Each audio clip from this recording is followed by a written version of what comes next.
In the near future, mass unemployment, homelessness, and civil unrest drive Los Angeles into a crime epidemic. Since prisons are overcrowded, red zones are established to restrict violent criminals. However, hundreds of police officers are still killed every day in the line of duty.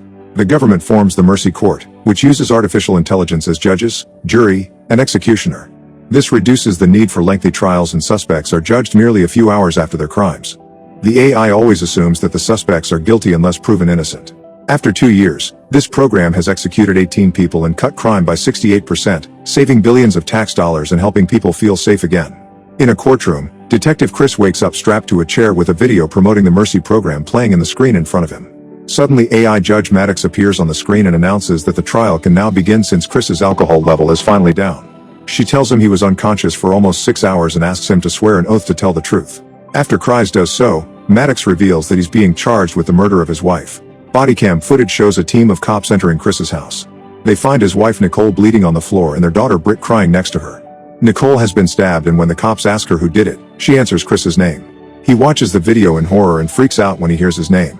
Maddox mentions that Chris had been alone in the house with Nicole at the time of her stabbing. Since he thinks she's lying, Chris searches the internet and confirms that his name is all over the news. They talk about his arrest and his support of the Mercy program. Chris and his partner Jack caught murderer David, who was the first criminal on the Mercy trial. Then Maddox asks him to plead, so Chris says he's not guilty. However, she's analyzed the evidence to conclude that his guilt probability is 97.5%.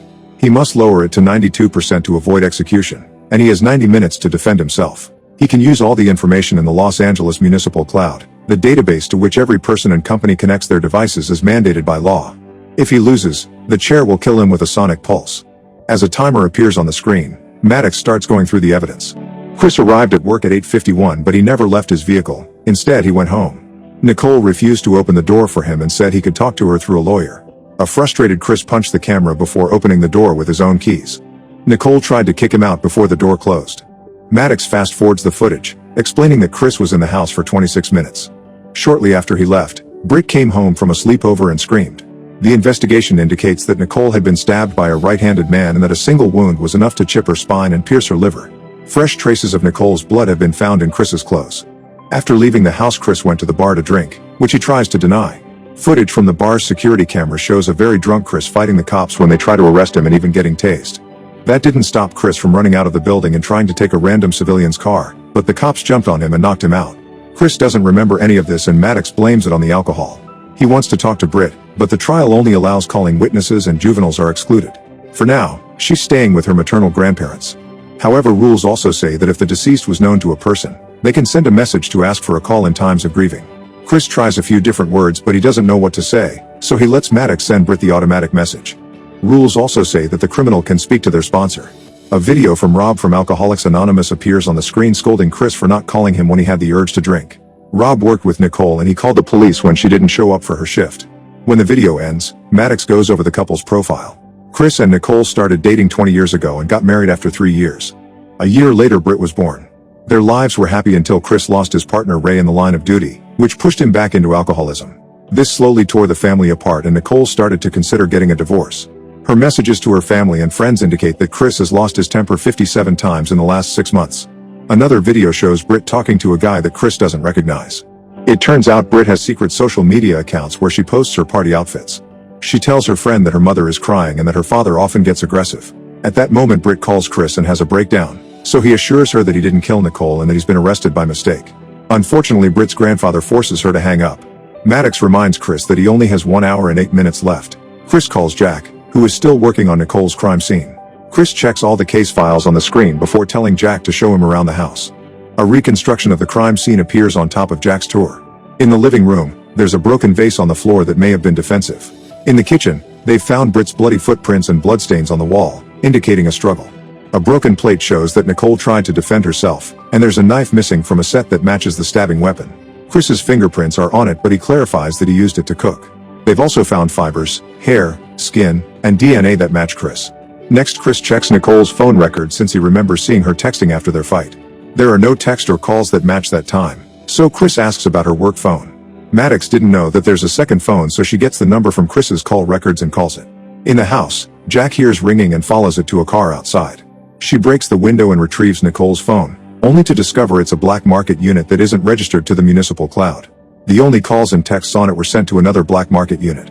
Maddox calls the mysterious number and the person hangs up when they hear her voice. This is still enough to track the location, so Jack heads there on her flying bike. While they wait, Maddox realizes that Chris already knew that Nicole was keeping secrets and informs him that his guilt probability has been reduced to 0.8%. The phone is found in a hotel and is about to go out the back door. Jack rushes to block that door with two other officers as Patrick tries to escape. When he sees the cops, he runs back inside and a chase ensues. Maddox searches for his profile to learn that he's a chef who is late on his rent and has been investigated twice for Social Security fraud. The officers chase Patrick through the hotel, but he manages to lose them by taking a door to an area without cameras. Then Jack sends out a drone that finds Patrick on the roof, so the officers go after him. They manage to tackle Patrick and they fall on a lower area where they capture him. Patrick claims he didn't do anything and he ran because he was afraid they'd blame him for it anyway. Chris wonders what Nicole was doing with a guy like this, so Patrick says he gave her everything Chris couldn't. He admits he flirted with Nicole and they went out on a few dates, but it never escalated. She wanted to talk privately to him, so he acquired the burner phones. After Maddox finds footage of the dates that confirm the story, Patrick says he's been at work all day. Security cameras also confirm this, so he can't be the killer. Patrick scolds Chris for not taking care of his family, explaining that Nicole only wanted someone who would listen to her and comfort her. Jack captures him anyway for resisting the arrest. With only 53 minutes left, Chris's guilt probability has risen to 98% because he's provided a motive for murdering Nicole. Chris then reveals that today Nicole found the bottle of alcohol that he keeps hidden in his car. He's been drinking again for around a year, so Maddox searches for more footage. Some time ago, Nicole found Chris drinking in the garage and he snapped at her, finally making him see he had a problem. He started to go to AA meetings and met Rob, who helped him stay sober for a while. However, losing Ray hit him really hard. Another video shows Ray and Chris in a police car getting ready to approach a criminal in another vehicle. At that moment, Chris got a call from Nicole, so Ray told him to take it while he went out alone. Unfortunately, the criminal shot Ray and his vehicle pushed him against the police car to crush him. Chris got Ray back in the car and promised to take him to the hospital, but he was also chasing after the criminal. He pushed the guy's car with his own, causing it to flip over and crash. Unfortunately, Ray died from his wounds in the process. Chris then chased the man until he cornered him in the water to arrest him, only for the trial to find him not guilty later. This makes Chris regret not shooting him when he had the chance. Maddox isn't interested in any of this and asks Chris to try to remember his day. He explains that when he arrived at work, he discovered that his bottle wasn't in the car and knew Nicole had found it, so he went home. They ended up arguing and Chris broke the vase just because she loved it. The broken shards cut her, which is why there was a little of her blood on his clothes. He doesn't remember anything that happens afterward. Chris wonders if he did it after all, so Maddox reminds him he still has 43 minutes and all her tools at his disposal. After looking at Nicole's contacts, Chris calls Patrick in prison and asks him if Nicole had any troubles. Patrick shares that she was under a lot of stress at work because she had to spy on her coworkers after some chemicals went missing. Chris wonders if it was someone from Nicole's work, but Maddox points out they weren't seen in the neighborhood since Sunday for a barbecue. Then Chris sends Jack to Viking Shipping Depot, the company Nicole worked at.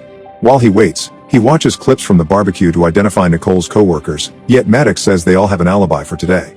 He makes her check his neighbor's camera, but it experienced an outage, so the footage is still being archived. Next, Chris asks for the footage of the people who came to the barbecue by car and notices that Rob's vehicle has 3 more people. Chris calls Rob and asks him who he gave rides to. Rob mentions the names and shares that none of those people left with him and nobody missed work yesterday. Getting desperate, Chris checks Britt's video from last night again and checks the timestamp. Britt's rant happened while Chris was at work, so he couldn't have made Nicole cry. Since now Britt is potentially a witness, Maddox lets him call her. Britt is now angry with Chris because she's seen the video of his arrest and realized he's been drinking behind their backs. Everyone on the internet thinks Chris is guilty and she wonders if it's true. Her grandfather wants her to hang up, however Maddox forbids it because it's part of the trial. Chris asks Britt what she heard last night, so she explains she heard Nicole cry and some weird noises around the house. A video on her socials shows her searching the house for the noises, and Chris notices that the basement door is open. They never opened that door, and Britt says she wasn't there last night. Chris asks Maddox to clear the image and he discovers a hand on the knob. One of the barbecue guests never left the party and hid in the basement for 2 days. To identify the mysterious man, they look into the servers of Nicole's company. By going through the emails, Chris learns that someone has been faking the stock records to cover up the fact that 300 kilos of chemicals have gone missing in the past 6 months. The missing chemical is urea granules, which is used for fertilizers, dermatological products, and illegal substances that are very popular in red zones. A mysterious email asks Nicole to meet at the docks, so Chris searches for the security footage of that meeting. Nicole is seen arguing with Holt, who asked her not to go to the cops and give him a few more days instead. She refused because her job was on the line, and Holt threw his things in frustration. Looking at Holt's emails, Chris discovers he's addicted to gambling. Checking his finances reveals he's drowning in debt and Rob has been bailing him out. This drops Chris's guilt probability to 94.7%. Chris then calls Rob, but it's Holt who picks up. He wishes Chris good luck and goes looking for Rob. While they wait, Maddox tries to find Holt's location at the time of the murder to no avail. Chris asks her to check his neighbor's camera again and they see something moving in the bushes, but the footage hasn't been fully uploaded yet. Soon Holt returns to the phone and says he couldn't find Rob. Chris accuses him of stealing the chemicals, so Holt reveals the truth. It was Rob who was stealing. Since Holt felt he owed Rob many favors, he tried to help him with Nicole. Now he can't find him, and a coworker says that he left in a truck. Holt also reveals that Rob didn't come to work yesterday and the last time he saw him was at the barbecue. That day Rob asked Holt to give the others a ride in his car while he stayed a little longer. Maddox tracks the missing truck and Chris sends Jack after it, remembering that Rob has a gun license. At the same time the neighbor's footage has finally finished uploading and they see Rob coming out of the neighbor's car trunk. This only drops Chris's guilt probability to 93.4, which makes him mad. He tries arguing with Maddox and the philosophical questions he asks make her glitch a few times. With only 19 minutes left, Chris contacts some friends in the force and tells them about Rob's guns. Jack and this team surround Rob's house and break in, but they don't find him anywhere. Chris notices there's no truck parked outside, making him realize that Rob took the tracker out of the truck and left it at home. Maddox searches for the truck around the city but she doesn't find its license plates, which means Rob took them off. Chris asks Jack to send an alert for a Viking shipping truck. In Rob's house, the cops find a broken picture with a hand on the torn edge. Rob was raised in a children's home and his records were lost in a data hack, so it'll take Maddox a while to find the photo online. In the garage, the cops find the chemicals and burned evidence. Tools indicate he wasn't selling the chemicals, he was cooking them to sell as illegal substances. The truck's plates are also there with a book that teaches how to use chemicals to make explosives. If Rob has made a bomb, they need clues to know who the target will be. Suddenly the cameras find the truck in the street, heading downtown very fast.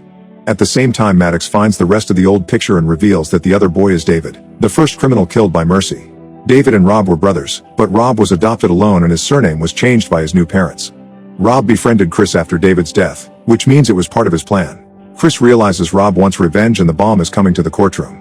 A drone then gets close enough to the truck to confirm that Rob is driving. He's speaking to someone sitting next to him but they can't see the passenger. Getting suspicious, Chris calls Britt but it's his father-in-law who answers. He says Britt went outside for fresh air. Chris checks his in-law's security camera and discovers that Ron kidnapped Britt. At that moment the cops in Rob's garage find a timer. They immediately start running and most of them manage to get out before the house blows up in a huge explosion. As many officers burn down, Chris tries to contact Jack to no avail. The garage bomb only had a small amount of the chemicals, so Maddox concludes that the bomb in the truck has the rest. That means it'll blow up the entire city. Then Jack calls Chris to confirm she's fine and agrees to go after the truck. Now Chris's guilt probability finally drops to 0. Maddox wants to stop the trial but Chris refuses because he wants to keep having access to the system to stop Rob. When Maddox points out that he only has 9 minutes left and the chair could kill him, he doesn't care because he wants to save the city.